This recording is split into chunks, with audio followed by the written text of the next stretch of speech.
نحمده ونصلي علی رسوله الکریم۔ محترم سامعین، زائرین بیت اللہ وعازمین عمرہ،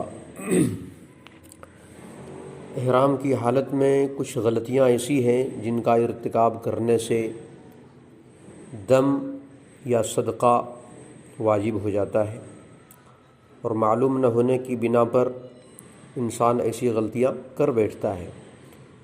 اس لیے جب آپ حج یا عمرے پر نکلے ہوئے ہوں تو ان ضروری مسائل سے واقفیت حاصل کر لیں۔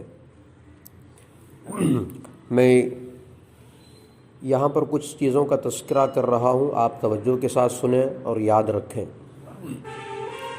احرام کی حالت میں خوشبو لگانا منع ہوتا ہے، جس کی تفصیل آپ کے سامنے ہے کہ اگر کسی بڑے حصے پر، جیسے کہ سر ہو گیا، چہرہ ہو گیا، اگر اس پر خوشبو لگائی مکمل حصے پر، مکمل چہرے پر، تو اس میں دم واجب ہو جائے گا۔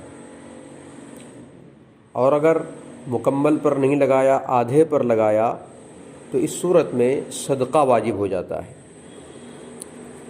اچھا، اور اگر چھوٹا حصہ ہے، جیسے کہ ناک، آنکھ وغیرہ، اگر چھوٹے حصے پر خوشبو لگائی ہے تو اس صورت میں دم تو واجب نہیں ہوگا، صدقہ لیکن واجب ہو جائے گا۔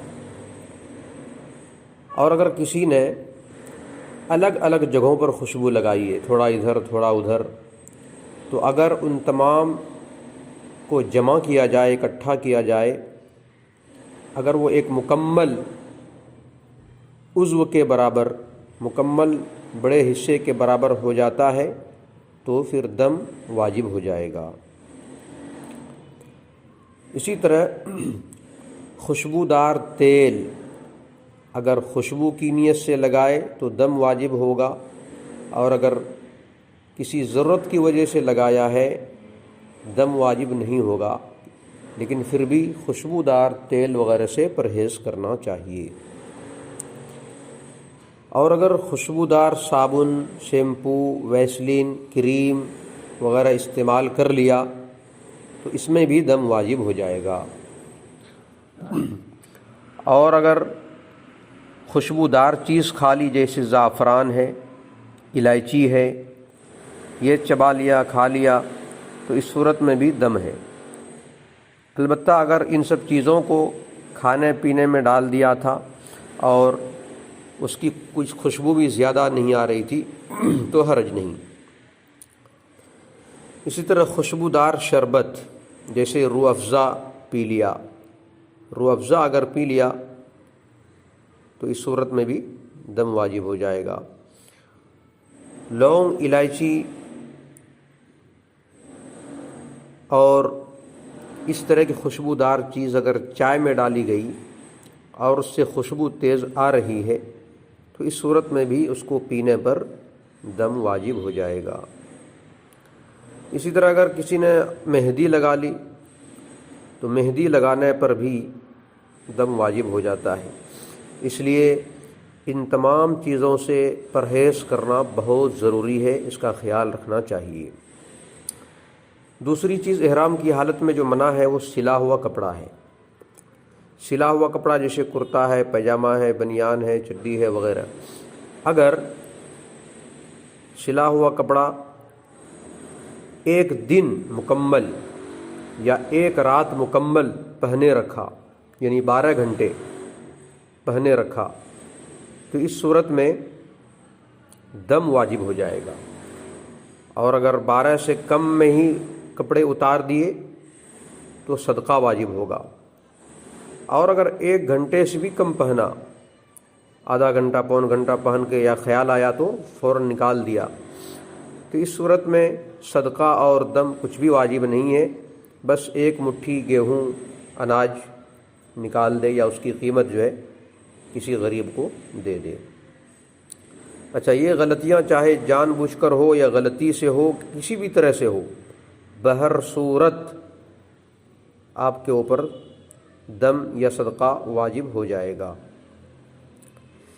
تیسری چیز ہے چہرے کو ڈھانکنا. چہرہ یا سر اگر ایسی چیزوں سے ڈھانکا جس سے کہ عام طور پر لوگ ڈھانکتے ہیں، چادر سے، رومال سے، تو اس صورت میں اگر مکمل ایک دن یا ایک رات یعنی 12 گھنٹے تک اگر اس طرح سے ڈھانک کے رکھا تو دم واجب ہو جائے گا، جیسا کہ سلے ہوئے کپڑے کے بارے میں ابھی بتلایا گیا. اچھا، یہ ڈھانکنا چاہے جان کر ہو، غلطی سے ہو، یا کسی نے زبردستی ڈال کر دیا، بہر صورت یہ صدقہ واجب، دم واجب ہو جائے گا. اس کے بعد احرام کی حالت میں بال کاٹنا بھی منع ہے. اس کے بارے میں تفصیل اور ڈیٹیلز یہ ہے کہ اگر 3 یا اس سے کم بال نکلے، سر کے بال یا داڑھی کے بال اگر 3 یا اس سے کم بال نکالے، اکھاڑے، تو ہر بال کے بدلے 1 مٹھی اناج دینا پڑے گا. اور اگر 3 سے زیادہ ہے تو پھر صدقہ کرنا پڑے گا. اور اگر 1/4 1/4 سر کے بال کٹا لیے یا داڑھی کٹا لی تو اس صورت میں دم واجب ہو جائے گا. اور اگر کسی نے مونچھ تراش لی، مونچھ کٹا لیے تو صدقہ ہے، صدقہ نکالنا پڑے گا. اس کے بعد ناخن، ایک ہاتھ یا ایک پیر کے مکمل ناخن کاٹے تو دم واجب ہو جائے گا. اور ایک ہاتھ سے کم ہے یعنی کہ 5 انگلی کے بجائے 4 انگلیوں کے ناخن کاٹے تو ہر ناخن کے بدلے صدقہ ہے. یا چاروں پیر اور ہاتھ کے ناخن نکالے تو بھی جو ہے ایک دم واجب ہوگا. اسی طرح سے احرام کی حالت میں جو چیز منع ہے وہ بیوی کے ساتھ لیٹنا، ہم بستری کرنا، بے پردگی کا اظہار کرنا، یہ بھی منع ہے، اس سے بھی دم واجب ہو جاتا ہے. اسی طرح شکاری کا جانور مارنا، کوئی چڑیا ہے، پرندہ ہے یا اور کوئی دوسرا جانور ہے جو شکاری جانور ہوتے ہیں، ان جانوروں کو اگر کسی نے مار ڈالا، شکار کر ڈالا تو اس پر بھی دم واجب ہو جائے گا. یہ باتیں وہ تھی جو انسان کے لیے حالت احرام کے اندر منع ہوتا ہے. کچھ چیزیں وہ ہیں جو حرم کی اندر منع ہے، حرم شریف میں منع ہے، چاہے احرام میں رہے یا نہ رہے. حرم شریف میں اگر کوئی شکار کرتا ہے یہ بھی غلط ہے. اور اگر کسی شکار کو ذبح کر لیا تو یہ ذبیحہ جو ہے نا حرام ہوگا. یہ ذبیحہ یعنی ذبح کیا ہوا جانور حرام ہوگا. اسی طرح اگر حرم شریف کے ایریا میں خودرو گھاس، خود سے پیدا ہونے والی گھاس ہے یا جھاڑ ہے، اس کو بھی کاٹنا اور ہاتھ لگانا سب کے لیے منع ہے، چاہے احرام میں رہے چاہے احرام میں نہ رہے. ان سب چیزوں کا خیال کرنا ہے تاکہ آپ کا عمرہ کامل اور مکمل ہو اور مکمل ثواب حاصل ہو جائے.